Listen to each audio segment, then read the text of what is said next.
Hey there everyone, it's Retro Kaiser here and welcome to today's video. And as per the polls, you guys requested it and here we are. Today we're going to be reviewing the Nissan GTR R35 Nismo.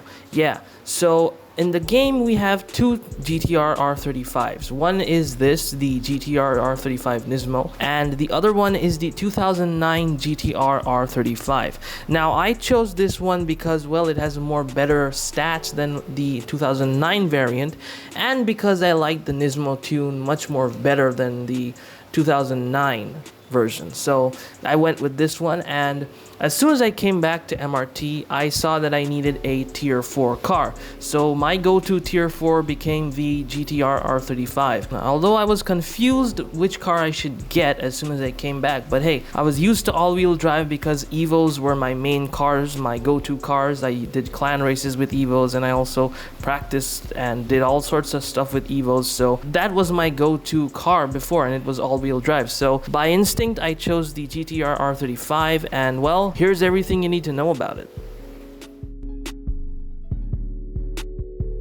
Okay, so let's talk about the pros. Now, the pros of this car is, number one, it's a GTR. Yeah, it's a GTR R35. You can flex on anyone that you're having a GTR R35 in your lineup and that you have a nice tier 4 car. The second pro is that it looks good. If you give it a nice color, it is absolutely stunning. The body, the design, the rims, everything is real good in this car. I like the design, I like the model. And the third pro is its acceleration. Now this car accelerates like a bat out of hell. This has some pretty hard acceleration, and it is a very good option if you're going for a drag car or if you're going for those long speed areas such as C1 and Ichikawa. Okay, so there are a few major cons about this car, and it has its fair share of shortcomings. Some may come to you as a surprise, some may not come to you as a surprise. Now, the first and most apparent and most important con, which is the biggest con that this car has and its biggest shortcoming. This car has absolutely zero handling capability. Yeah, you heard me right.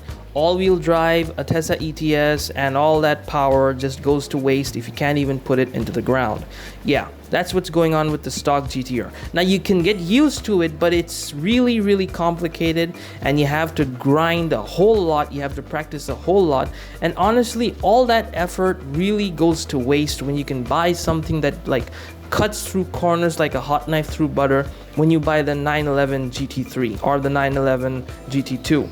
Both of those cars have amazing cornering capabilities, and they're really easy. I mean, in stock form, those cars outperform any other tier 4 car in my opinion, aside from the Murcielago, because that has some pretty good handling as well. But the GTR suffers a lot. As soon as you cross the 211 km/h mark, this car just becomes a brick traveling at Mach 1. That is the only and the most best example that I can give you about the handling of the GTR. Once it's tuned, it becomes a different story. This car is really good in terms of tuning, honestly, and I've tuned my GTR up, and so far I'm really satisfied with the tune that I have on my GTR right now, which I will talk about in a different video.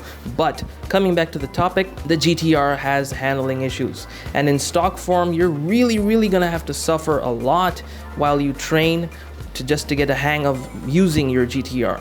Now, in terms of the other cons, the only customization that you can do to the GTR R35 Nismo is change its colors and rims. It has no body kits whatsoever. Yeah, that is a bummer, I know. But it doesn't, honestly, at least in my opinion, it doesn't really need a body kit. But then again, you kind of miss out that personal customization factor that you have regarding other vehicles. I mean, this car still has no body kits. The only thing you can change is the rims and the color. So that kind of becomes a bit disappointing if you're spending 15 million yen, yet you have no customization in the body kits department. So that's the second con, honestly. And honestly, these two cons are the most major cons that I faced and the ones that I felt affected me the most. Okay, so now talking about the performance capabilities of this car. Now this car has amazing acceleration. It's very smooth. It goes to that 200 km/h mark like butter. But after that, things become difficult if you go towards the department of handling. Now it just dies. Once again, I'm saying this, it just dies as soon as it crosses that 211 km/h mark. The handling just disappears from this car, and if you want to use proper racing lines and get a good clean line through a corner, you're really going to have to struggle to make this move once you cross that 211 km/h mark. But under 211 km/h, it is a bit slow handling. It doesn't really have that much of a good turning radius, but all of these things can be adjusted and changed from tuning it up. In terms of top speed, this car will do 304 km/h if you really push to the extreme, which I did on the Shiro-Sato test loop, and well, 304 was its maximum limit. Of course, it will become more once you add the ECU and its different stages, tune up the gears. You can really change that and it can become a much more better car once tuned.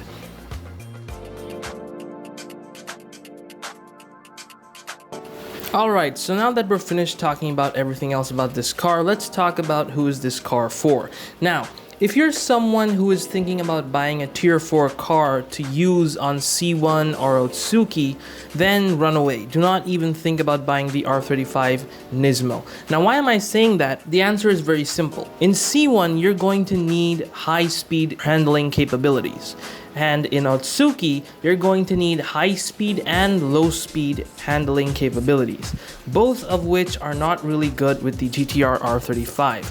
Now, if you're thinking about Ichikawa, the turnpike uphill, turnpike downhill, and the occasional city events, yeah, you can use the GTR R35 Nismo, but in terms of Godzilla Gauntlet in Tokyo City, you're gonna have to suffer because in those tight corners, the car will make a fuss and you'll be found up in a barrier, or you'll flip your car, or you'll just spin out. This car is for a person who is, number one, rich, who has enough money to buy at least 2 or 3 GTRs, has good manufacturer level with the Nikuna or the Nissan company in the game, and is looking for a car to tune up and then refine according to their own taste. Yeah. The GTR R35 Nismo is a car that you will find will only become good once you tune it. Now, I'm saying all this from my own personal experience because until the day I tuned my GTR's suspension, my car was an absolute nightmare. It was usable. It's not like it's not usable, but you have to struggle a lot. And now, if you're spending 15 million yen for a tier 4 car, and the Porsches exist around the 20 million yen mark, you can just grind a bit more, save up, and buy an easy driving car. Honestly speaking, that is what everyone is doing in the game, and that is why you'll see that many people are driving Porsches aside from the other tier 4 cars. Now, like it or not, every other tier 4 car will require you to have at least a bit of tuning put into it so that it can drive according to your preference or your taste or the way you want it to perform. Basically, the GTR R35 is a tuner car, honestly. Only and until you tune the car, you can't really get that, reliable performance from this car. You will be afraid, you will have to constantly think twice before turning, you'll have to check your speed constantly, you'll have to brake a whole lot more to make this car move in stock form. But once you tune it up, honestly, it becomes a very good car. And talking about capabilities in terms of times, the best I managed to do on turnpike uphill was the 223, and on the downhill, unfortunately, because it suffers at high speed handling, I managed a 235. Now, once you tune it up, you'll be able to take that time down a whole lot more because your car will handle more better, your car will have more acceleration due to the ECUs, and of course, weight reduction, and so on and so forth. Honestly, this car is purely made for those who have tuning in mind and would like to tune the car that they would buy. Alright then, so that is it for this video, and I hope you guys found this video informative. I mean, you guys voted for this in the polls, and hey, this is what you wanted, so this is what you got. And the GTR, once again, I can't put more emphasis on this fact. It is a very good car once you tune it, but in stock form, it's not horrible. You'll struggle with handling. That is the bottom line. Thank you all very much for watching this video. Thank you for giving me your time. Thank you for tuning in. And once again, do subscribe to my channel if you like my videos and want to stay up to date with my uploads. And do like this video if you found it informative. So this is Retro Kaiser signing off. I'll see you guys in the next video. Thank you for watching.